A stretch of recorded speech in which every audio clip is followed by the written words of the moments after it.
సూర్యాపేట పట్టణ కిరాణా fancy association నూతన committee ఎన్నికలు ఆదివారం స్థానిక కిరాణా ఫ్యాన్సీ ఫంక్షన్ హాల్ నందు నిర్వహించారు.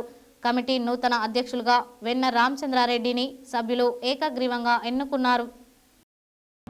సూర్యాపేట పట్టణ కిరాణా ఫ్యాన్సీ అసోసియేషన్ నూతన కమిటీ ఎన్నికలు ఆదివారం స్థానిక కిరాణా ఫ్యాన్సీ ఫంక్షనల్ నందు నిర్వహించారు. కమిటీ నూతన అధ్యక్షులుగా వెన్న రామచంద్రారెడ్డిని సభ్యులు ఏకగ్రీవంగా ఎన్నుకున్నారు. ప్రధాన కార్యదర్శిగా పాలవరపు నరసింహారావు, కోశాధికారిగా చల్ల విశ్వనాథం ఏకగ్రీవంగా ఎన్నికైనారు. అసోసియేషన్ గౌరవ అధ్యక్షులుగా వెంపంటి రమేష్ ఎన్నికయ్యారు. ఎన్నికల అధికారులుగా వెంపంటి పురుషోత్తం, దాంగే సుభాషులు వ్యవహరించారు. ఈ సందర్భంగా నూతన అధ్యక్షులు వెన్న రామచంద్రారెడ్డి మాట్లాడుతూ తనను ఏకగ్రీవంగా ఎన్నుకున్న అసోసియేషన్ సభ్యులకు ధన్యవాదములు తెలిపారు.